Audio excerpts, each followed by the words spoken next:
आज का वीडियो है हमारा, बात करते हैं प्रश्नावली 5.3। क्वेश्चन नंबर कितना है? 18 है। जो पीछे के क्वेश्चन थे वो हमने हल कर लिए हैं। आज है हमारा क्वेश्चन नंबर कितना है? 18 है। अच्छे से समझना है। क्या है? केंद्र ए से प्रारंभ करते हुए बारी बारी से केंद्रों ए और बी को लेते हुए त्रिज्याएं, ये त्रिज्या है 0.5, 1.0, 1.5 वाले अर्धवर्तों को खींचकर एक सर्पिल बनाया गया है। यानी जिस प्रकार ये इसका क्या है? केंद्र ए और ये, यानी इधर से ये इस प्रकार का एक यानी कि ये सर्पिल बनाया गया है। 13 अर्धवर्तों से बने इस सर्पिल की कुल लंबाई ज्ञात करनी। हमें क्या करना है? हमें यानी कि जो ये सर्पिलाकार, ये जो भी यानी कि ये रेखा दे रखी है, ये इस प्रकार की कितनी रेखा, यानी 13 रेखाएं दी गई है। इस प्रकार का ये 13 बार यानी कि ये घुमाव है। इसकी हमें कुल लंबाई याद करनी है। अभी कुल लंबाई कितना होगा इसका? सर्वप्रथम बात करते हैं। सर्वप्रथम हम क्या करेंगे? यानी इधर से इधर इसकी दूरी ज्ञात करेंगे भी, इसकी लंबाई कितनी है। फिर यानी कि इसकी लंबाई याद करेंगे, ये इधर वाले यानी दूसरे की, इसकी लंबाई याद करेंगे कितनी है। इसी प्रकार हमें 13 की कुल लंबाई याद करनी है और इसका योग भी याद करना है भी कुल कितना है। तो सर्वप्रथम बात करते हैं इसकी। ये क्या है? ये है अर्धवर्त। तो अगर इसकी हमें लंबाई याद करनी है तो हम फार्मूला काम में लेंगे अर्धवर्त की परिधि। बात करते हैं सर्वप्रथम, यानी कि कह सकते हैं इसको, यानी कि पहला पद या फिर किसकी लंबाई, या फिर ये है L1 की लंबाई। इसकी लंबाई किस प्रकार ज्ञात करेंगे? हम लिखेंगे अर्धवर्त का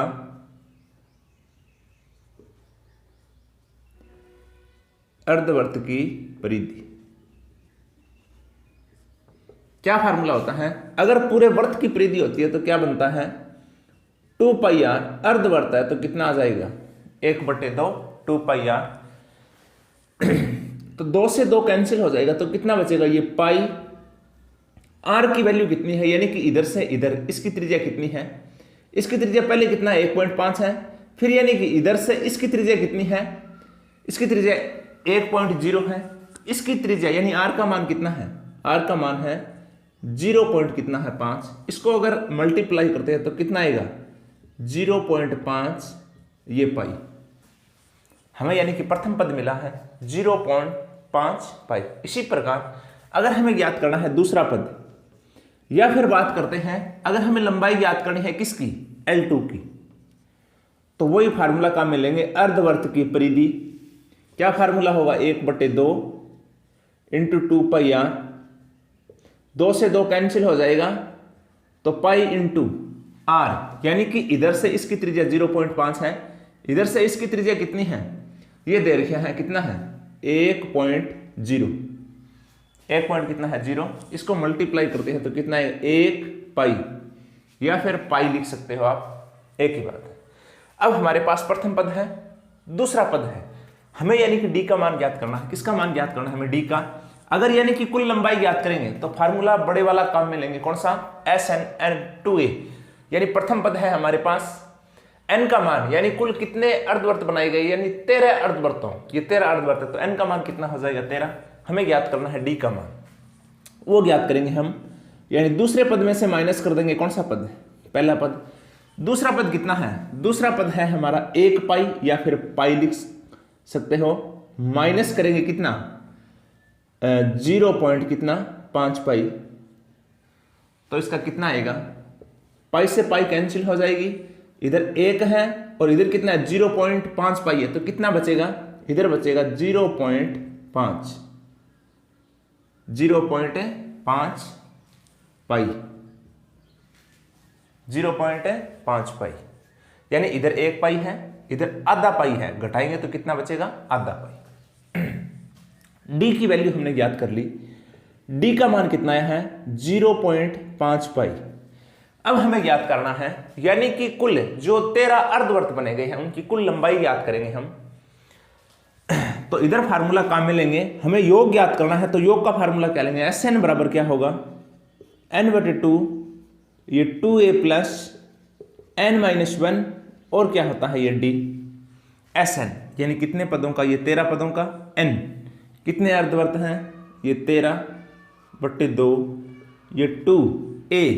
प्रथम पद कितना है? प्रथम पद है हमारा 0.5 पाई 0.5 पाई n, वो है हमारा कितना, ये 13 माइनस 1 d, d की वैल्यू है 0.5 पाई, 0.5 पाई। हल करते हैं तो ये आएगा s 13 बटे कितना 2, 0.5 पाई को अगर 2 से मल्टीप्लाई करते हैं तो कितना आएगा, ये आएगा 1 पाई, 13 में से 1 गया, कितना बचेगा 12, 12 को 0.5 पाई से मल्टीप्लाई करेंगे तो ये आएगा 6 पाई, कितना पाई, 6 पाई। सॉरी, इधर किसका निशान है, प्लस का निशान है, तो क्या करते हैं इधर प्लस। आगे हल करते हैं तो कितना आएगा, ये s 13, ये पाई और 6 पाई, कितना हो जाएगा, इधर लिखेंगे 13 बटे 2 और कितना, ये इंटू आएगा 7 पाई, s 13, ये 13 बटे 2, तो ये कितना इंटू ये 7, पाई की वैल्यू कितनी होती है 22 बटे कितना 7। हल करते हैं तो ये 7 से 7 कैंसिल, इधर 2, इधर कितना आ जाएगा 11, तो s 13 यानी 13 को 11 से मल्टीप्लाई करना है तो कितना आएगा, 11 या 33, 3, 11 और 3 कितना हो जाएगा 14। तो यानी कि जो 13 ये अर्धवर्त दे रखे हैं उस इसकी कुल लंबाई कितनी हो जाएगी, कुल लंबाई हो जाएगी 143। अगर ये सेमी दे रखे हैं तो इधर भी क्या लिख देंगे हम, सेमी।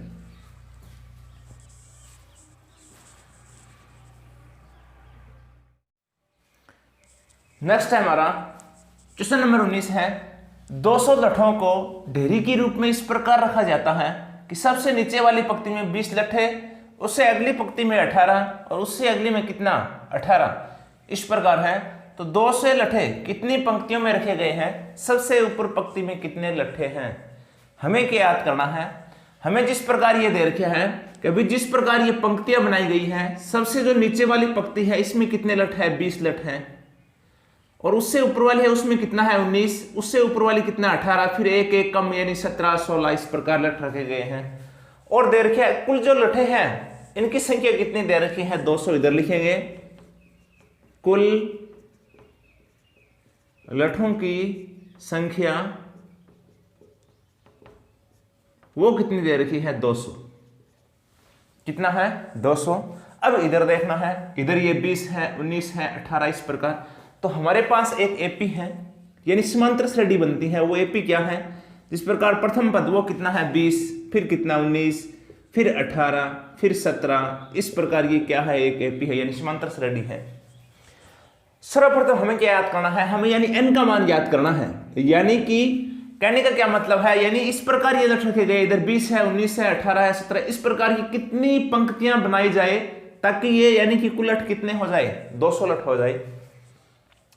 तो सर्वप्रथम हमें दे रखे है एक तो कुल लठों की संख्या, इसको क्या मान लेंगे हम Sn, ये हमारा हो जाएगा कितना 200। अब हमें याद करना है a और d के मान, a यानी प्रथम पद है हमारे पास कितना है 20, d की वैल्यू याद करनी है तो d की वैल्यू दूसरे पद में से माइनस कर देंगे, पहला पद, दूसरा पद है 19 माइनस 20, तो d की वैल्यू है माइनस के 1, d का मान कितना है माइनस के 1। Sn दे रखे है 200, तो हम Sn वाला फार्मूला काम में लेंगे और n का मान ज्ञात करेंगे। इधर लिखेंगे Sn बराबर होगा n बटे 2, 2a प्लस n माइनस 1, और क्या बनता है ये d। Sn यानी पदों का योग वो कितना दे रखा है 200, n वो करना है हमें ज्ञात, ये 2 प्रथम पद 20, n करना है ज्ञात, d की वैल्यू माइनस के 1, तो ये 200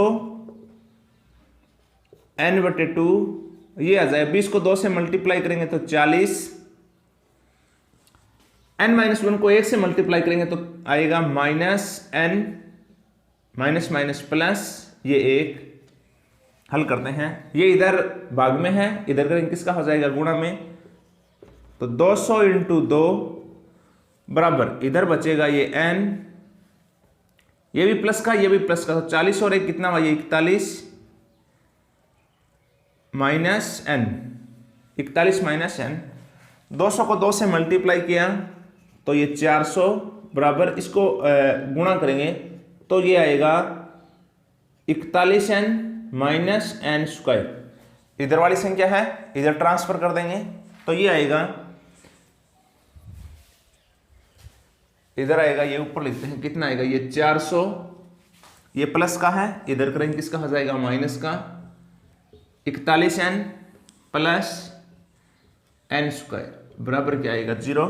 ये इधर 41 प्लस का था, किस में लिखा माइनस में, n माइनस का था, किस में लिखा प्लस में। अब क्या करना है, सबसे बड़ी घात है वो पहले लिखना है, तो लिखेंगे एन स्क्वायर माइनस 41n और ये आएगा प्लस के कितना, ये 400 बराबर कितना आ जाएगा 0। अब हमें क्या करना है, जो अच्छी लगे उस विधि से हल करना है, यानी गुणनखंड विधि से हल कर सकते हो या फिर द्विघात फार्मूले से हल कर सकते हो। गुणनखंड विधि से हल करें तो ऐसी कौन सी संख्या होगी, गुणा करने पे कितना आना चाहिए, पहली इंटू कौन सी संख्या, तीसरी संख्या, यानी कि गुणा करने पे कितना है ये 400 और प्लस माइनस करने पे कितना आना चाहिए, माइनस के कितना, ये 41, माइनस के कितना 41। तो ऐसी संख्या देखनी है कौन सी आती है, तो ये 400 के अगर हम अभाज्य गुणनखंड करते हैं तो कितना बनता है, ये 2, 200, 2, ये 100, 2, 50, 2 और कितना 25, 5, 5, 5 और कितना 1। अब देखो कौन सा युग्म इसमें सही बैठता है, यानी गुणा करने पे 400 आना चाहिए, प्लस माइनस करने पे कितना आना चाहिए, माइनस के 41। तो इधर करते हैं, ये इनका समूह बनाते हैं और इस युग्म को अलग, तो ये कितना होगा, 2 दूआ 4, 4 दूआ 8, 8 दूआ कितना 16, 16 और ये कितना 25, ये 16 और कितना 25, 16 और 25 को ऐड करते हैं तो कितना आता है 41 आ जाएगा। इधर 41 किसका है, माइनस का है, तो दोनों संख्या किसकी हो जाएगी, माइनस की। और 16 को 25 से अगर मल्टीप्लाई करें हैं, मल्टीप्लाई करते हैं तो कितना आएगा 400। हल करते हैं, इधर आएगा ये एन स्क्वायर माइनस ये 16n और माइनस 25n प्लस कितना आ जाएगा ये 400। इसमें कॉमन देखते हैं कितना है, तो इसमें कॉमन कितना है हमारा, कॉमन है इसमें n, तो आएगा n माइनस ये 16। इसी प्रकार इसमें कॉमन कितना, ये 25, तो इधर बचेगा n प्लस माइनस क्या माइनस, 400 को 25 से अगर डिवाइड करते हैं तो कितना बनता है ये 16। एक तो ये बाहर वाला कितना है n माइनस 25 और एक ये कितना आएगा n माइनस 16। अब इसको यानी n से बाहर करते हैं, 0 के बराबर रखते हैं, तो n माइनस 25 बराबर 0, तो n की वैल्यू आ जाएगी 25। इसी प्रकार n माइनस 16 बराबर 0, तो n की वैल्यू आ जाएगी कितना, ये 16। या इस प्रकार कर सकते हो, यानी n इधर किसका है माइनस का है, बाहर करते हैं किसका हो जाएगा प्लस का। इसी प्रकार 16 माइनस का है तो n से बाहर करेंगे तो किसका हो जाएगा प्लस का। तो हमारे पास n के दो मान हैं, एक तो है n बराबर कितना है 25 और एक n बराबर कितना है 16। दोनों से चेक करेंगे, अगर हम n की वैल्यू रखते हैं कितना 25, n की वैल्यू कितना रखते हैं 25 रखते हैं, फार्मूला काम मिलेंगे an बराबर a प्लस n माइनस 1 और क्या आएगा d, ये an बराबर a प्रथम पद कितना है ये 20 प्लस n कितना ये 25 माइनस 1, d की वैल्यू है माइनस के कितना है 1। हल करते हैं तो 25वां पद कितना रहेगा ये 20, 25 में से क्या 24, 24 को 1 से मल्टीप्लाई करेंगे तो कितना आएगा माइनस के ये 24, तो a 25, 25वां पद कितना होगा 20 में से 24 उठाएंगे तो कितना माइनस के 4। अगर यानी कि n का मान यानी पंक्तियों की संख्या अगर कितना रखते हैं 25 रखते हैं, तो यानी जो 25वां पद कितना आता है, 25वां पद आता है माइनस के 4। लट है वो कभी माइनस में नहीं होगा, तो ये हमारा n का मान 25 नहीं होगा। नेक्स्ट बात करते हैं हम n का मान कितना रखें, n का मान रखें अगर हम 16 रखते हैं तो वो आएगा an प्लस कितना an प्लस an बराबर a प्लस n माइनस 1 और क्या होगा d, an बराबर a 20 प्लस ये 16 माइनस 1, d की वैल्यू आ जाएगी माइनस के 1, an बराबर ये 20, 16 में से गया 15, 15 को 1 से माइनस करेंगे तो कितना आएगा माइनस के ये 15, तो a 16, 20 में से 15 घटाएंगे तो कितना बचेगा ये 5। इसका क्या मतलब है, अगर पंक्तियों की संख्या कितना 16 रखा जाए तो जो 16वीं पंक्तियों की उसमें कितने लठ होंगे, 5 लठ होंगे। जो लठों की संख्या वो कभी ऋणात्मक नहीं होती है, माइनस में नहीं होती है, तो ये मान यानी n का मान 25 नहीं हो सकती है पंक्तियों की संख्या। तो पंक्तियों की संख्या कितनी हो जाएगी 16, तो n यानी पंक्तियों की संख्या कितनी हो जाएगी 16। तो ये हमें काम में नहीं लेना 25, ये होगा n का मान। पंक्तियों की संख्या हो जाएगी 16 और लठों की संख्या कितनी हो जाएगी, जो 16वीं पंक्ति होगी उसमें कितने लठ होंगे, 5 लठ।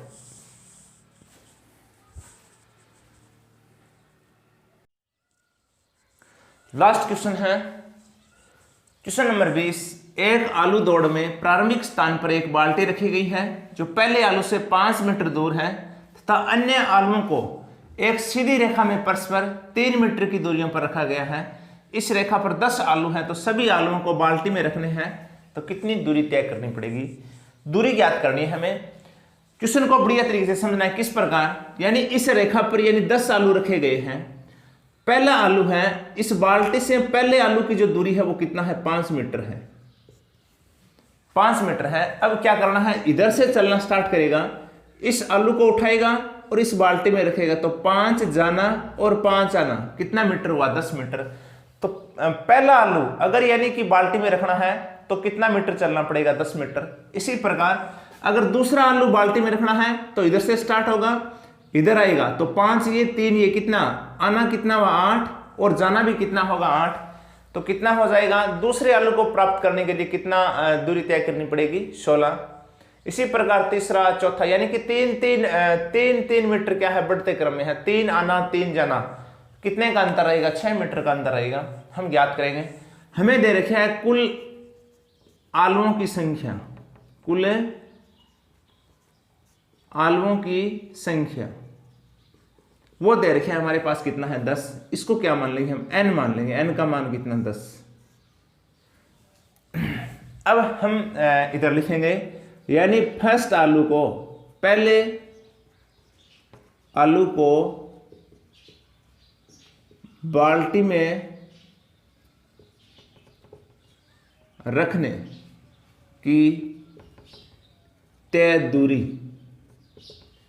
अगर पहला आलू है बाल्टी में रखेगा तो कितनी दूरी तय करनी पड़ेगी, यानी इससे कितना दूर है, 5 मीटर दूर है, 5 जाना और 5 आना, कितने से मल्टीप्लाई कर लेंगे, 2 से, तो कितना मीटर चलना पड़ेगा, 10 मीटर। पहला आलू है अगर बाल्टी में रखना है तो कितनी दूरी तय करनी पड़ेगी, 10 मीटर। इसी प्रकार सेकेंड आलू को प्राप्त करने में बाल्टी में रखने की तय दूरी, तो कितना आ जाएगा, ये 5 और 3, 5 + 3 जाना और क्या होगा, आना, कितने से मल्टीप्लाई कर देंगे, 2 से, तो कितना आएगा, 5 और 3 8, 8 को 2 से मल्टीप्लाई करेंगे तो कितना आएगा, 16 मीटर। तीसरे आलू को बाल्टी में रखने से बाल्टी में रखने की तय दूरी कितनी होगी, यानी तीसरा आलू ये है, तो कितना जाना कितना होगा, ये 5 + 3 + 3, आना भी कितना होगा, ये सेम ही, तो मल्टीप्लाई कर देंगे किससे, 2 से, कितना आएगा, 5 8 11 को 2 से मल्टीप्लाई करेंगे तो कितना आएगा, 22 मिनट। हमें क्या एक एपी मिल रही है जिसका प्रथम पद ये 10 16 और कितना है 22, हम लिखेंगे एपी। एपी हमारा कितना है, ये 10 और कितना है, ये 16 और कितना है 22, यानी जो फर्स्ट आलू है उसको क्या मान लेंगे हम, प्रथम पद, ये सेकंड पद, ये कौन सा है, थर्ड पद। अब अगर हमें यानी कि हमें क्या याद करना है, हमें ज्ञात करना है यानी कि एक एक करके, इस प्रकार ये 10 आलू है, ये सभी आलू है, इस बाल्टी में रखना है, तो उसको कुल कितनी दूरी तय करनी पड़ेगी। तो हमें फार्मूला, हमें ज्ञात करना है Sn का मान, यानी पदों का योग ज्ञात करना है, कुल कितना होगा। इसके लिए सर्वप्रथम चाहिए हमें a का मान, तो a का मान प्रथम पद कितना हो जाएगा, 10। d की वैल्यू ज्ञात करेंगे तो दूसरे पद में से माइनस कर देंगे पहला पद, ये 16 - 10, तो d की वैल्यू कितना आ जाएगा, 6। d का मान आ जाएगा 6। अब हमें वो फार्मूला काम में लेंगे, पदों का योग क्या होगा, Sn बराबर n/2 2a + n-1 और क्या होगा, ये d। Sn कितने पदों का, 10 पदों का। n की वैल्यू कितना है, कितने आलू है, ये 10/2, ये 2। a की वैल्यू कितना है, ये 10 प्लस n 10 माइनस 1 d ये 6। ये s 10 को 2 से डिवाइड करते हैं तो कितना बनता है, ये 5। 10 को 2 से मल्टीप्लाई किया तो ये 20 प्लस 10 में से एक गया 9, 9 को 6 से करेंगे 9 छिक्का ये 54। इधर हल करते हैं, ये s 10 बराबर कितना आएगा, ये 5, 54 और 20 कितना हो जाएगा 74। s 10 74 को 5 से अगर मल्टीप्लाई करते हैं तो कितना बनता है, 4 पंजे 20, 35 और 2 कितना आ जाएगा 37। ये क्या लिख देंगे मीटर। यानी कि कहने का क्या मतलब है, अगर ये सभी आलू 10 आलू है बाल्टी में रखना है तो उसको कितनी दूरी तय करनी पड़ेगी, 370 मीटर।